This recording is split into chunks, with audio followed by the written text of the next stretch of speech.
কিন্তু চৌকিদার দফাদারের বেতন এবং এগুলো হয়। তা আমরা বলছি যে এইভাবে তো একটা লোকাল গভর্নমেন্ট সিস্টেম চলবে না। জনবল কাঠামোতে একটা চাকরির নিশ্চয়তা থাকতে হবে। এখানে দক্ষ এবং যোগ্য লোকের নিয়োগ করতে হবে। পলিটিক্যাল নিয়োগ হচ্ছে এখন। যিনি যখন মেয়র হচ্ছেন তিনি কিন্তু লোক নিয়োগ দিচ্ছেন অনেক। এগুলো বন্ধ করার জন্য লোকাল গভর্নমেন্ট সার্ভিস একটা সিস্টেম চালু করার কথা বলেছি। সেই সার্ভিসের জন্য এটা বিধিমালা হবে, নিয়ম হবে, কীভাবে রিক্রুটমেন্ট হবে, কার কত লোকের অর্গানোগ্রাম হবে, এগুলো ঠিক হবে। আমরা একটা অর্গানোগ্রাম দিয়েছি এখানে এই কমিশনের মাধ্যমে। সেই অর্গানোগ্রাম অনুযায়ী লোক নিয়োগ হবে। সেই লোকগুলোর বেতন ভাতা, তাদের পেনশন, তাদের রিটায়ারমেন্টের বেনিফিট, এগুলো সবগুলোর জন্য সিস্টেম থাকতে হবে। টাকা থেকে আসবে, টাকা সব সরকারকে দিতে হবে না। 70% অর্থ লোকাল গভর্নমেন্ট নিজেরাই দিবে, আর 30% সরকার যুক্ত করতে হতে পারে, অথবা এটা কমও হতে পারে। যদি তাদেরকে ওই রেভিনিউর অংশ দেওয়া হয় তখন হয়তো নাও দিতে হতে পারে। তো সুতরাং এটা আমরা লোকাল গভর্নমেন্ট সার্ভিস নামক একটা সার্ভিস করার জন্য বলেছি, যাতে করে যে লোকগুলো লোকাল গভর্নমেন্ট এখন কাজ করছে তাদের কিন্তু ওরা বেতন বাকি রেখে অবসরে যায়। চৌকিদারের বেতন কত? চৌকিদার মানে গ্রাম পুলিশ বলি আমরা, এদের বেতন কত? ৬,২০০ টাকা। ৬,২০০ টাকা দিয়ে আজকালকার বাজারে কেউ চাকরি করতে পারে?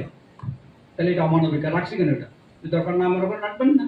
আর যদি রাখেন, সঠিকভাবে রাখেন, গ্রাম পুলিশের ক্ষেত্রে আমাদের সাজেশন হচ্ছে গ্রাম পুলিশের সব লোক ওই সার্ভিসের অন্তর্ভুক্ত হয়ে যাবে, এবং তাদেরকে দেখাশোনার জন্য, তাদের ম্যানেজমেন্টের জন্য পুলিশ বিভাগ থেকে এআইজি পদে একজন অফিসার ওই সার্ভিসের প্রেশনে আসবেন। উনি ওনার একটা ছোট্ট টিম করবেন, এদের প্রশিক্ষণ দেওয়া, এদের মনিটর করা, এদের সমস্ত কাজগুলো ওর মাধ্যমে পরিচালিত হবে। তারা কিন্তু নিজ নিজ লোকাল গভর্নমেন্টকে সার্ভিস দিবে, নিজ লোকাল গভর্নমেন্টকে তারা সার্ভিস দিবে। এই গ্রাম পুলিশ এবং টাউন পুলিশ, টাউন পুলিশ বলতে মিউনিসিপ্যালিটিতে একই রকমের পুলিশ সিস্টেম দরকার আছে, কারণ তারা অনেক কিছু জিনিস পুলিশের অভাবে করতে পারে না, এবং তাদের লিমিটেড ক্ষমতা থাকবে। থানার পুলিশের অতিরিক্ত তো এটা এই পুলিশটা বাহিনীটা, এটা এখন চৌকিদার হিসেবে আছে, চৌকিদারের সাথে তাদের পুলিশ ফাংশন আছে। আপনারা শুনে আশ্চর্য হবেন যদি সিআরপিসি দেখেন 1861-এর, সেই সিআরপিসিতে কিন্তু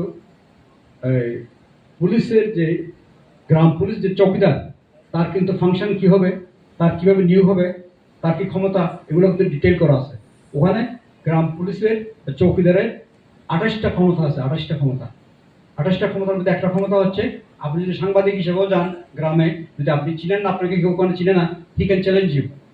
আপনি যদি সত্য দিতে না পারেন তাহলে he can detain you for 24 hours. এই ক্ষমতা চৌকিদারের আছে। এটাও ব্রিটিশ টাইমে করেছে, তাদের দরকার ছিল এটা, কারণ বিদ্রোহ হতো, বিভিন্ন কিছু হতো, চৌকিদারদের মাধ্যমে তারা এগুলোকে ট্র্যাক রাখতো। সেই জন্য ওই ক্ষমতা তখন দেওয়া হয়েছিল চৌকিদারকে।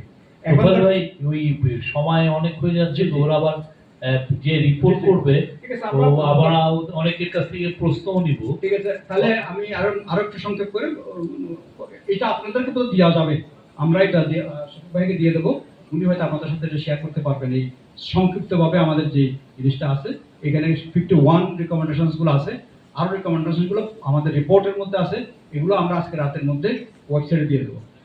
এখানে নারীদের বিষয়, আপনি নারী বিষয় এক্সপার্ট, নারীদের যে 1/3 রিজার্ভ সিটের কথা আমরা বহুদিন ধরে প্র্যাকটিস করে আসছি, সে 1/3 সিট এটাকে আমরা 1/3 ওয়ার্ড করে দিয়েছি।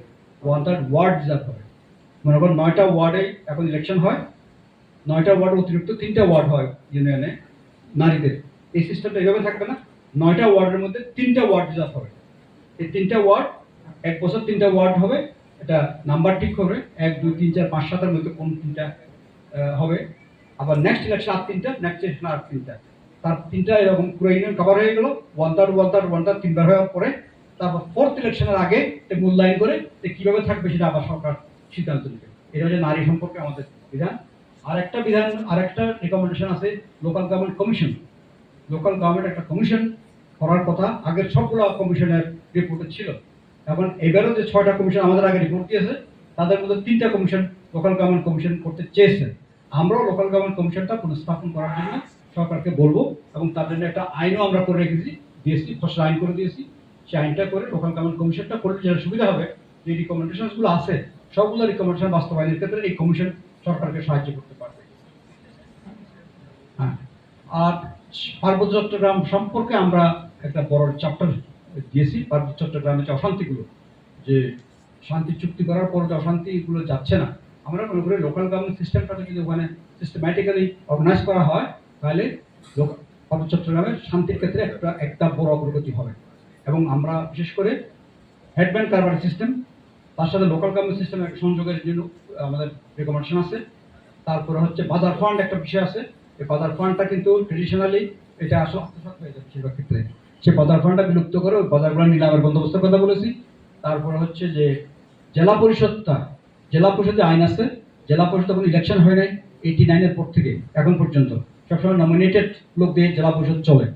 এই জেলা পরিষদটাকে আমরা বলেছি নির্বাচন করা যাবে। আমরা সেই আইনের যে সংশোধনী দরকার, সেই সংশোধনীটা আমরা কিন্তু এখানে করে দিয়েছি। 3টা জেলার জন্য 3টা আইনের সংশোধনী আমরা সাজেস্ট করেছি। এই সংশোধনীটা পাশ করলে যে কোনো দিন ইলেকশনটা করে ফেলা দরকার। এটা অন্য জাতীয় ইলেকশন, স্থানীয় ইলেকশনের যেসব কন্ট্রোভার্সি আছে তার ঊর্ধ্বে রেখে এই পার্বত্য চট্টগ্রামের জেলা পরিষদ নির্বাচনটা করে ফেলা দরকার। আর ওখানে আরেকটা জিনিস আছে যে ট্যাক্স ব্যাট মকুব করে দেওয়া হয় ওখানকার কন্ট্রাক্ট এবং সাপ্লায়ারদের উপরে। আমরা দেখেছি এটা কোনো সাধারণ মানুষের কোনো উপকার হয় না। এটা কিছু মাস্তান, আপনি মাঝখানে একটা মিটিং পালন করছেন, সেটা উঠিয়ে দেওয়া, ট্যাক্স ব্যাট সত্যিকার প্লেনের মতো আদায় করা, এগুলো মাফ না করা। আচ্ছা, শেষের দিকে আমরা সেকেন্ড পার্ট থেকে কয়েকটা কথা বলছি। এর মধ্যে একটা হচ্ছে প্রধান আমাদের মিনিস্ট্রি, যেটা local government rural development cooperative ministry যেটা আছে, সে বিগ মিনিস্ট্রি। বাংলাদেশে যতগুলো মন্ত্রণালয় আছে তার মধ্যে ওয়ান অফ দ্য বিগেস্ট। এইটাকে স্মার্ট করা দরকার আছে বলে মনে করি। এই মিনিস্ট্রিটা স্মার্ট মিনিস্ট্রি নাই এখন। সেজন্য ওখানে আমরা কিছু রিফর্ম সাজেস্ট করেছি। 2টা ডিভিশন আছে মন্ত্রণালয়ে, 2টা ডিভিশন থাকবে। একটা ডিভিশন অ্যাবসলিউটলি দেখবে শুধু ইনস্টিটিউশনস, অর্থাৎ লোকাল গভর্নমেন্ট, কোঅপারেটিভ এবং এনজিওস। এই 3টা ইনস্টিটিউশন গ্রাসরুট লেভেল পর্যন্ত কাজ করে। এইটা একটা ডিভিশন শুধু ইনস্টিটিউশনগুলো দেখবে। আরেকটা ডিভিশন অল ইঞ্জিনিয়ারিং ফাংশনগুলো দেখবে, ওই জিডি, ডিপিএইচই, ওয়াসা আরও যা আছে এগুলো একটা ডিভিশন দেখবে। এখন কি হচ্ছে, এখন লোকাল গভর্নমেন্ট ডিভিশনে লোকাল গভর্নমেন্টও হয়, অল ইঞ্জিনিয়ারিং ডিপার্টমেন্টগুলো দেখা হয়। এখানে 40,000 কোটি টাকার মতো বাজেট। আবার আরেকটা ডিভিশন আছে পল্লী উন্নয়ন এবং সমবায়, ওখানে 4,000 কোটি টাকার মতো বাজেট। তাহলে এত ইমব্যালেন্স হয়ে যাচ্ছে। এটা আমরা চাই একটা ব্যালেন্স মিনিস্ট্রি হোক, অল ইনস্টিটিউশনগুলো একটা এমফেসিস পাক। সেই জন্য এটা মন্ত্রণালয়ের নামটাও পরিবর্তন করার সাজেস্ট করেছি। মন্ত্রণালয়ের নাম হতে পারে স্থানীয় সরকার, জনপ্রতিষ্ঠান ও জনপ্রকৌশল সেবা মন্ত্রণালয়। এবং একটা ডিভিশনের নাম হবে জনপ্রতিষ্ঠান ডিভিশন, আর একটা ডিভিশনের নাম হবে জনপ্রকৌশল সেবা বিভাগ। আর প্রতিষ্ঠান যে বিভাগ তার অধীনে এখন বিআরডিপি এবং কোঅপারেটিভ 2টা অর্গানাইজেশন আছে। 2টা অর্গানাইজেশনের কাজ হচ্ছে কোঅপারেটিভ দেখার জন্য 2টা অর্গানাইজেশনের প্রয়োজন নেই। এই 2টাকে একত্রিত করার কথা বলছি। 2টাকে বিআরডিপি এবং কোঅপারেটিভকে একত্রিত করতে হবে। কারণ এই এত বড় বড় প্রতিষ্ঠান, আরও আবার এর অতিরিক্ত কিন্তু আরও 5-6টা প্রতিষ্ঠান করা হয়েছে সারা দেশে।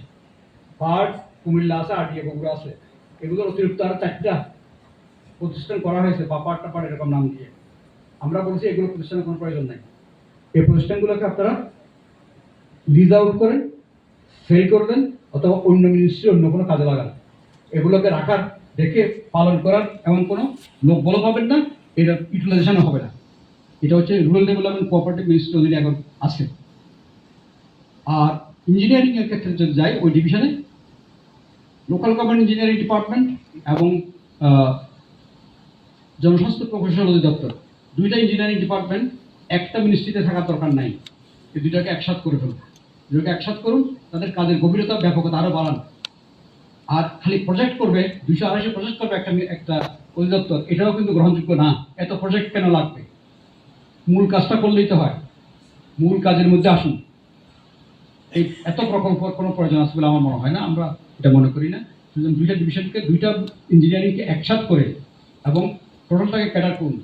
কারণ জনস্বাস্থ্য প্রকৌশল ক্যাডার, আবার এলজিডি ক্যাডার নয়, কিন্তু ক্যাডার হওয়ার সমস্ত কিছু তাদের কাছে আছে। এই জন্য সরকারের কোনো এক্সট্রা খরচ নেই, এক্সট্রা কোনো খরচা হবে না, বরঞ্চ ম্যানেজমেন্টটা টাইট হবে। সেই জন্য এটা এত ফ্রি তারা থাকবে না তখন। এই জন্য এই 2টাকে মিলেই একটা ক্যাডার করে ফেলার কথা আমরা বলি। সোফাল ভাই, ওরা কোশ্চেন করতে চাচ্ছে। হ্যাঁ, আপনারা এখন কোশ্চেন